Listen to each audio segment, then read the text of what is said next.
So today we're going to speak about one of the most beloved brands around the world, and within this whole tech space in particular, it is within gaming. And we're talking about Nintendo and all the amazing things that they have done, but also how they have stumbled along the way and what we can learn as people that are building within Web3 and adopting this new technology going forward. So before we dive into all the amazing things of Nintendo, I just want to bring attention to the last episode of the podcast that I put out, and I spoke about how I'm getting ready to build a community within this bear market, and I'm not doing it via an NFT sale. So in case you haven't listened to the last episode, I highly recommend you listen to that. The information for this will be in the show notes and the direct page for that. I'm going to build out a landing page. It has all the details and everything, but right now, if you listen to the last episode, you can hear everything, the preview of what I'm trying to build, and if you're interested in that, trying to get in, please check out the show notes. The link will also be there. But let's get to Nintendo and the amazing things that they have done over the years. A lot of people don't really know how old Nintendo is, how they've pivoted and adapted through the years. Now, Nintendo, of course, a Japanese company, like many of them, is much older than a lot of these Western tech companies. Nintendo was founded all the way back in 1889 by a man by the name of Nintendo Karuta. Now, I'm sure if I'm saying his last name correctly, however, that's what his name is. And he was a craftsman that was all about gaming, and he ended up starting a trading card business, a playing card business, and over the years it evolved. Obviously, fast forward, we know them for Mario, Nintendo video games, and so forth. But I think it's worth noting that Pokemon, which started as a trading card game, then evolved into TV shows, video games, and so many other things, is actually a part of Nintendo. So Nintendo has a great legacy going all the way back to their trading card games, which we now see. And of course, if you're collecting, Pokemon cards is a constant reference point within this space.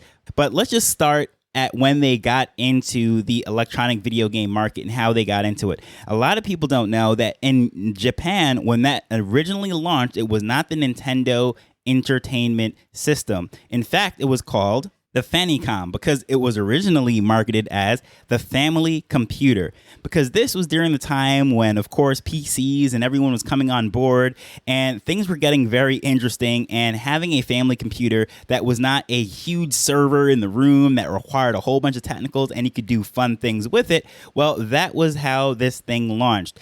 And through the 80s, if you grew up or a 90s kid, you just know that like Nintendo was like the staple. Like they condensed what used to be an arcade game. You'd go to the arcade, put your quarters into it, and you brought it at home, and you're able to play your Pac-Man, your Mario, and all these different games right on your TV. Now, this was not the first home video game console, but they became the household name, quickly took over what Atari and the other companies in the space have been doing. And a lot of those companies fell by the wayside. Many of them are just like myths and legends within the gaming community, but the greater and the broader world doesn't really know about that. But the Nintendo Entertainment System was absolutely a worldwide sensation, whether you knew it by the name of Famicom or Nintendo. But NES, that was my first video game system. But then through the years, they came out with the mobile gaming, the Game Boy, which was absolutely amazing. A lot of people look back on those huge bricks with the green screens that didn't even have a backlight. It wasn't until later they had color and lighting and all that stuff, but you'd have to have your own light source. These batteries were absolutely draining. But then, of course, they went to the Super Nintendo, which was second actually technologically to the Sega Genesis. The Sega Genesis actually was a competing system that was going head to head with it. During this time, there's a lot of video games wars, but the Sega Genesis had much better hardware capabilities. So certain games like NBA Jam, if you played them on both systems, or Mortal Kombat, you'd realize that there were more graphics and more details because the Genesis just had that much more power. However, people such as myself had so much more affection and love for Nintendo and everything that they were building there over the years, and I was a huge, and still am a huge, Super NES fan. But then the real game changer, if you will, that just revolutionized the way I saw video games and a lot of people, was the Nintendo 64. That came out in the 90s, and that had Mario running in 360 degrees, back, forward, and so forth. This was not a linear game like the generations before it. So that really changed the world and the way we viewed things. This was now a 3D gaming experience. And of course, then we start to get more powerful games like Zelda Ocarina of Time. And if you're not a huge gamer, this was just a massive open world. It would go from day to night and all sorts of things, lots of options. You could play this thing however you wanted. Yes, there was a path to actually get victory and beat the game. However, you could just run around and explore and solve puzzles and do whatever you want. And it was just so much fun. It was nothing like that, groundbreaking in its day. So as you can hear in the voice, the enthusiasm I'm saying, a lot of love was built up for Nintendo. And at that time, the transition from cartridge games to CD games. And this is where things start to get really rocky and shaky for Nintendo. And most of the lessons start to really come into what's happening right now with this revolution and legacy companies fighting against what's happening with Web3 and what we are trying to accomplish. Once CDs started to become a thing, the Sony PlayStation, the other Japanese behemoth, became like the darling of the world. This system just absolutely took off. We had the Sega Saturn, which a lot of people forget, but I had the Sega Saturn. And then you had the Nintendo 64. And of the three, only Nintendo had cartridges. Cartridges, as you know, are those physical tape-looking things that you'd put into the system, and in the case of Nintendo 64, you'd put the cartridge in the top. Now, the graphics on the N64, absolutely amazing. The games were fun and so forth. However, the reason why they wanted no part in CDs is because they were always afraid of piracy. Of course, we knew CD burners were coming out during this time. People were pirating music and all sorts of different things, software, and Nintendo wanted no part in that. They wanted to really keep their stranglehold on the video game market, so they stuck with cartridges. So for the longest time, they did not want to go towards CDs. Get to that in a second.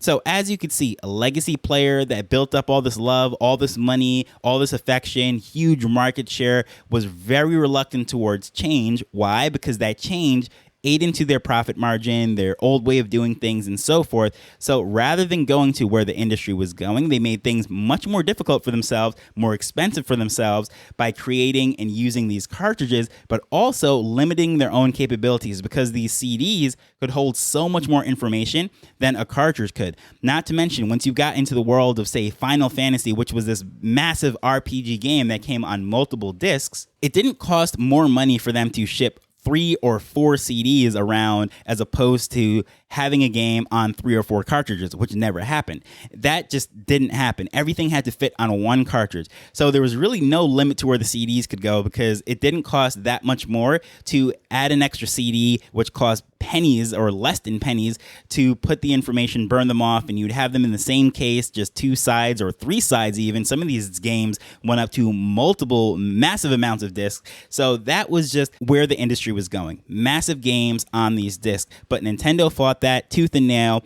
And it really wasn't until they came out with their GameCube system, which was this weird purple looking thing with a mini disc. Again, why did they go to a mini disc? Because a mini disc is a lot harder to burn. Although, again, restricting themselves, how much memory, how much things could hold onto that CD, they wanted to go with this little awkward disc and a weird controller. And it was really looked on as like this was for little kids. So gamers, for the most part, abandoned Nintendo and they lost their market share. They fell behind. The PlayStation 2 came out. Microsoft came into video gaming, and it was really a 2-horse race at that point. It was Microsoft versus Sony. And then somewhere in the back, the people that were just loyal to the brand and so forth were just kind of lagging around, and some kids that their parents didn't want them to play these gory, violent games that were on the better systems, if you will, hardware-wise and everything. However, people will argue and say that the Nintendo system actually had way better graphics than those two, but not here to go into all that detail. It's not a gaming thing, but again, look at that. They restricted themselves strictly because they were looking at trying to preserve their profits and fighting against technology and how things were evolving, and they wanted to maintain, and by doing so, they ended up losing. And it really wasn't until the Nintendo Wii when they went back to their roots and they took over again. Now, as we said multiple times, they did not have the powerful system. They did not have the best tech, but they did something that was absolutely groundbreaking for them. They made it simple. It was fun. It was affordable. And they had now generations of people that had affection to Mario and their characters, because what they were actually doing is they built these games in-house. They weren't relying on third-party publishers like Microsoft and Sony, who would later go on to buy up a lot of these publishers. However, they had curated these characters through multiple games, through multiple generations. So people such as myself that were born in the 80s and grew up in the 90s playing Mario, like we just have something in our heart for these characters because they're a part of our childhood. You know, we are all romanticizing about the past and so forth. So when we look at these characters, like it brings us back to the good old days, if you will, right? So that is one of the things that helped them to really recapture the market. And people were laughing at it because at this time now, people are saying, well, you know what? The graphics aren't even that good. This system has a silly name, the Wii, and all of these different things. However, the one thing that they absolutely nailed is these games were fun. If you remember people doing like these bowling challenges and they were playing tennis with these controllers as rackets and so forth. So now they're actually taking on some new innovative things, simplifying the gameplay, getting grandma and grandpa involved. It wasn't all about the hardcore, down and dirty, looking at raw horsepower type of gamers. This was like a family event. And I remember playing this with little kids and it was really a fun system. And it was the cheapest one on the market. So this is where now they started to get some strategies that we can actually look at. So number one, we do not want to be the legacy old guard that's protecting the old way of doing things because progress is happening. So this technology is disrupting everything that we do. It's going to disrupt lawyers with smart contracts. It's going to disrupt the way we go to events with ticketing solutions and so much more. You know, you've been listening to this, you know about all these different things. We cover this all the time. So I don't have to give you the broad summary of everything trying to sell you on this because you already see the vision. You smell the pie, if you will, that's baking. So we know that the old legacy guards are trying to pull Nintendo, whether it be with legislation or it's just management fighting the younger employees, or not even the younger employees, but the employees that are exploring this stuff. No, they don't want to invest the resources, the time and energy into it. Even what we see, as crazy as it was, what Mark was doing with Meta over there, trying to go down the Web3 path, and shareholders and the media and everything was fighting against him.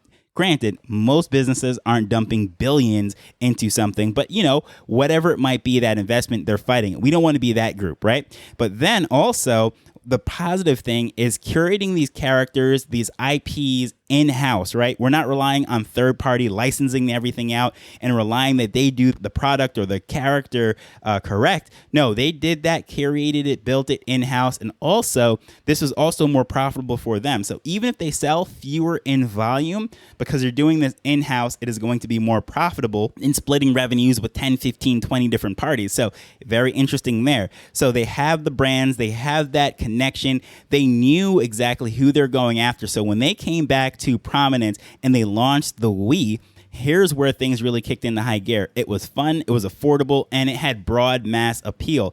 Unlike the hardcore gamers that the Xbox and the PlayStation were going after, they went for the bigger total addressable market. So that is something I speak about all the time, that when we're looking at something, trying to figure out what the total addressable market is this only going to impact the, let's say, 50,000 people that are hardcore degens right now that are into Web3?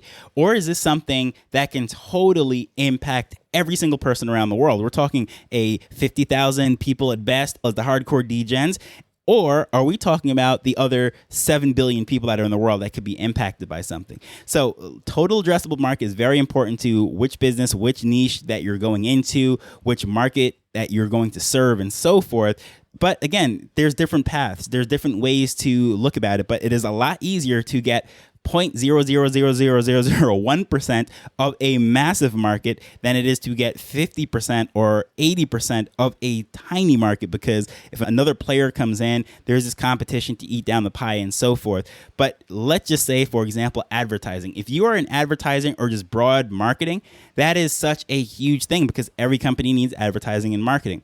But now if you go extremely niche, for example, I have content creation that goes specifically to people in Web3. So if you're not familiar with that, I have this Made for 3, which is a service that I do if you are a Web3 founder and so forth, that it speaks 100% to someone who is building a business in Web3. However, that is so niche that will never, ever, ever, ever have as large of a return or a huge market and be anywhere near as profitable as someone who is just doing general marketing. However, like I said, everything that I do is very specialized for a specific person, specific businesses that I'm going to be going after. And yes, the total addressable market of whatever it is that I'm trying to build in the long run, I want it to be very large. But right now where I'm at, how I'm speaking, what I'm building, I know who I'm speaking to, and I could build that in a specific lane and branch out. Now, it's much easier. I won't lie. It is much, much easier to go after the big ones too, but there's also more competition in that area. Could require deeper pockets, but knowing exactly who you're speaking to does make your marketing a lot clearer, a lot more concise, and so forth. So Nintendo's approach, though, was, again, anyone that wants to have fun with gaming, not the niche hardcore gamer. So they went for the bigger market. So that is where all of this is going. So 2 different ways of going at it, but just knowing exactly what your mission is, how you're trying to target this thing. And that's what Nintendo did. And I remember everyone was laughing at them, saying that they messed up again with another failed system launch, only to find out that it was the #1 selling system of that generation. That was the PlayStation 3, the Xbox 360, I believe, and it was the Nintendo Wii. Then, of course, they dropped the ball. The story doesn't end there with the Nintendo U, like the Wii U, which is like a screen. It was really weird. I don't even know exactly what was going on there, but it just was not the hit that they thought it was going to be. It wasn't until they came out with their current generation, the Nintendo Switch, which has the screen. You could take this thing on the road. You didn't have to be glued at home to your TV, and you could bring this with you. And it was very interesting because this has sold more than the PlayStation 5 and the current generation of the Xbox and everything. This is really the top selling system in this roundabout of going things. So Nintendo up and down. But the interesting thing with this is also that fusing this with mobile is very interesting because they have had a stronghold on mobile gaming for the longest time. Sony tried to take them on. Sega Genesis had their system where you could put the Sega Genesis, the Nomad. They had various phone-fused systems by Nokia. Go down, there's Neo Geo. There were so many companies that tried to take on Nintendo Game Boy in their many generations, and they just kept failing. However, when it came to the mobile phone, that was their Achilles heel. So again, even in that cycle, I'm not going to go through all of that, but basically the same thing happened again. They knew that they had a cash cow, which was the Game Boy, which basically kept their whole company alive during the times of failing with the bigger systems. But they were reluctant to go into mobile. And it really wasn't until Pokemon Go a few years ago when they dove into that. And the funny thing is they really didn't make that much money for it. It spiked their stock prices, got everyone excited and so forth, that Nintendo is finally embracing mobile. However, that wasn't really directly to the bottom line of their sales and so forth. But again, I just want to put that in there and say big companies fighting progress to preserve their legacy is not so good. But we have the opportunity to be those new players on the block, just like when Xbox came onto the scene, or even when Nintendo in its heyday first came onto the scene with the NES, right? They were the new kids on the block. So these companies do come in. We often think of Sony as the PlayStation company, but they have existed also for a very long time before they came into the gaming market. So as we're adopting this technology, looking at all these different things, bridging it all together now, having things in-house with IP, characters, building your brand, know who you're speaking to, you're building with.